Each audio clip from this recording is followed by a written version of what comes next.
You know, God created each of us special. So today, let's learn how polar bears were created special by God before we create our polar bear art project. The white, cold, lonely world of the Arctic is the polar bear's home. The Lord God shelters the polar bear from the cold with a thick layer of fat underneath long, shaggy fur. Its fur has insulating air spaces between the hairs. This impressive animal is about 5 feet high at its shoulders and 7 feet or more long and may weigh half a ton. It is extremely strong and can pull a 500-pound seal out of the water with just one paw. Another way that God has prepared the polar bear for where it lives is that God designed its eyes in a special way. When the sun shines on the snow and ice, Eskimos have to take special care to avoid painful snow blindness. But the polar bear has been designed or created by God with 3 eyelids and a special membrane to protect its eyes from the snow. And also, while its sight and hearing are poor, I guess with 3 eyelids it would have some poor sight, the polar bear's sense of smell is keen and it will alert the polar bear to its prey as much as 20 miles away. Isn't that amazing that even though the polar bear can't really see all that well and it can't really hear all that well, it can smell what it needs in order to be able to hunt.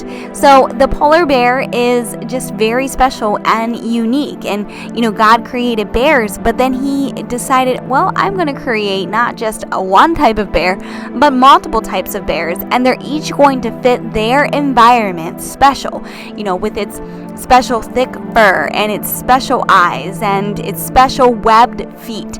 And it makes it where the polar bear is designed to live in an area where it is exceptionally cold and very snowy. So it's just so amazing to discover how God has created each of us special for the time and the place where we are or where that animal is designed to be. I hope you enjoy designing your polar bear in today's art project. So for today's project, you will need to cover your desk so that it doesn't get too messy. We're using soft pastels and they are super messy. You will need some soft pastels. Basically, the colors you'll need are white, something in blue, purple, gray. And then I also have my pastel pencils, but you could use just a charcoal pencil. And then also some black paper. You only need 1 piece. The first thing I'm going to do is I'm going to show you how I used to teach this lesson. And then last year, the students said to me, this is strange. This does not look good. So anyways, I used to make a really simple polar bear. I thought it was a cute little polar bear, and it was a nice usage of our soft pastels, which we hardly ever get out, it seems like. And I thought he was so cute. But then the students pointed out to me how he was a little creepy looking, how he didn't actually have any front paws, and he looked like he was kind of a person. And I was like, ooh, I'm a little embarrassed. So I wanted to show you that just because I wanted to show you what this project used to be so you could appreciate where it is today. And we can have a lot of fun creating today's project together. So without further ado, it's time for the project. All right, let's get this creepy looking guy out of here. He may have been cute in a different era, but not anymore. And for today's project, we're actually going to turn our paper sideways. So when I recreated the project, I thought it looked a lot better in landscape mode, turning it sideways like it's taking a bath, not a shower. And we are going to start by sketching our polar bear. And we're going to start... Polar bear crossing! Just kidding. Have to have a little bit of fun here. Anyways, we're going to use white charcoal or white pastel to draw with first. I'm using a pencil. You can use a white charcoal pencil, or you can use a white pastel pencil, or you can just use a piece of white pastel or chalk to draw with. We're going to start by drawing a semi-weirdly shaped body part that would be in the shape of an oval, as well as a head that's kind of a circle oval. And then we will connect the two with a line on the top and a line on the bottom, and that creates our polar bear's neck. Of course, we need 2 little polar bear ears, one on each side of his beautiful little polar bear head. And then the next thing that we're going to do is put a little polar bear tail at the end. Very short. They don't have long tails. And after that, what are we missing? Well, it could be something on the face. You're right. That's quite blank. So I'm going to put where his snout would be. And then after that, let's go with the legs. So I'm going to come down for a leg, and then I'm going to turn in for a foot and round it up. Pretty simple little foot. And then we're going to do that again, only we're going to pretend like the back part of it is covered by the front foot there. Well, the front back foot? I don't know. The most forward back foot. And then we're going to do the same thing on the front. Now, I don't know if you noticed when you were looking at those polar bears, but their front legs look so long to me. So I kind of wanted to show that by making the front legs a little thinner, so they look longer. I don't know why those front legs look so long to me, but we're not like making them longer than the back legs, just thinner. And that's what we're missing. Some eyes. We're missing the eyes. So 2 little circles for eyes, and we will not color those in. We will leave those black, because the polar bear has really dark black eyes. We're going to put a little half circle on the snout for where the nose would be. And then after that, we have the polar bear drawn. So we can just start coloring our polar bear in. We can use whatever we were drawing with, or you could use a larger piece of something to color it in. Obviously, polar bears are mostly white. They do have black skin, so that's why I chose black paper, because I just thought that it worked well. And also, polar bears are mostly white, so if you draw a white polar bear on a white piece of paper, you might be able to say something like, a polar bear in the middle of a snowstorm. But let's face it, that's just not very interesting art to look at. So we are going to draw our polar bear on black paper for its black skin, and because we want to create something awesome and interesting that other people would like to look at. Alright, so I'm just going to speed this up while I'm coloring in Mr. Polar Bear here.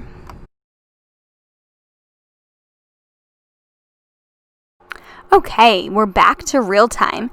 Now you can grab like a charcoal pencil, a black charcoal pencil, or a black chalk pastel. You can add in the little polar bear claws if you want, but they're not overly noticeable. I'll be honest with you. When I finish mine, what may have been a better time to add in the claws, because right now you can't see them. So you might want to wait to add the claws until later. Really, what I wanted to do with the black charcoal pencil is to draw the little polar bear's smile, because we know he's so cute and smiley, and of course he would have a smiley face.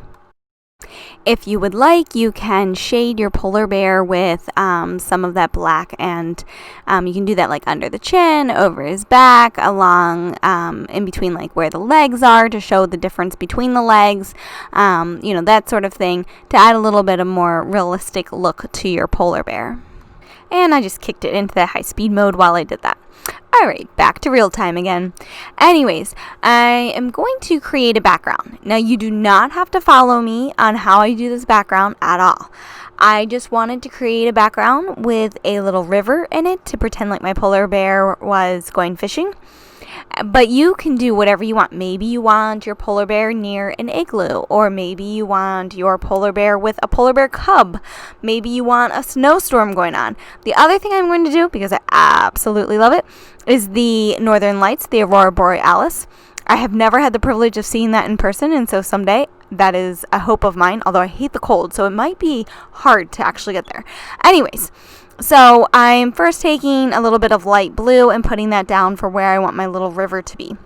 Now, one little trick with the chalk pastels is that you can layer them. So this is not how my river will look in the end. I will layer some other colors in it, starting with white. And I was thinking white can kind of be like the rapids that this river might have, or it might be some ice in it. The great thing about chalk pastel is you don't need to be overly detailed to give the idea of what's going on. And so that's why it's a great project for everyone, because you can put in a lot into it if you're an artist who really enjoys trying to put detail into your work. But if you're somebody who feels like you're not detailed oriented, then you could succeed at this just as well. As you can see, I kind of blurred out part of my river. I thought my river was far too large at the back there. So that's another awesome thing about chalk pastels. If you don't like something, just smudge it off and then cover it with something else, and nobody will ever know the difference. So I'm going to take and add a little bit of purple in here, but actually I will get more into the purple later. I'm just kind of mapping out where I'm going to want that later.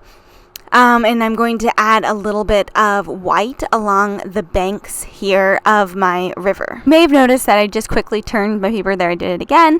And so what that is all of that chalk starts creating like a dustiness on the paper, and that is just loose chalk laying on top. And we don't really need that chalk, and it will fall off when we pick it up. So every so often I will pick up my paper and kind of dump off the loose chalk. You want to do that on a place that is covered so that it's easy to throw away, so it doesn't get on the floor, and you want to always do it in the same pile so you don't have chalk going everywhere. Right now I am putting in the hill behind my polar bear. I used a little bit of gray, and I'm using white now, and I'll add some more gray so that it looks a little different than my polar bear. Unfortunately, right at this moment, it does not look very different, but I will add some purple in there so that hopefully my polar bear sticks out a little bit more. Another idea you could do for your background, if you're not liking this whole going fishing idea with a aurora borealis, is you could just do like a nice blue sky like I did in the first polar bear, mixing some blues, and you could add some snowflakes in.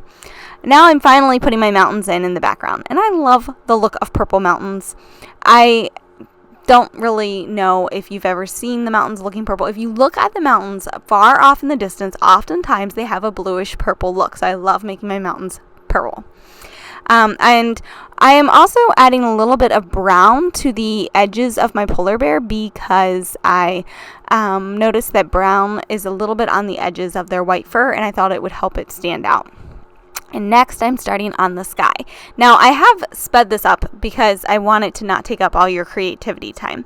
So let me just explain what I'm doing for the sky. Super simple. I just put down a little bit of dark blue, and then right around where I want the focus of my art, which is the polar bear's head, I put some bright aqua down, and now I'm using some light aqua, which is looking kind of like white, so I stopped using that, and I'm going to use some light blue. And then I go back in with a little bit of bright green here in the end, but I'll do that here in a couple minutes. And then I want to make sure that you can see my polar bear, so I'm going around it really lightly with purple, and I chose to do that with my soft pastel pencil just because I had a little more control. You can do it with a regular pastel if you don't have a soft pastel pencil. And here I am with my bright green. And then the last thing that I will end up doing is I will add a few of those colors down into the river, just because obviously we know that water is reflective. But before I'm doing that, I am putting some dots for stars.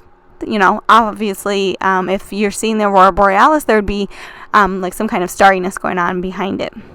I'm adding some of that dark blue that I put in the sky down in the river because, like I said, the river is reflective. And then I'm adding a little bit of really dark gray because the river would look really dark at night besides what it's reflecting. And then some of that teal, and then some of that bright green. And your fingers will be messy. I hope you enjoyed creating this with me. Thanks so much for watching.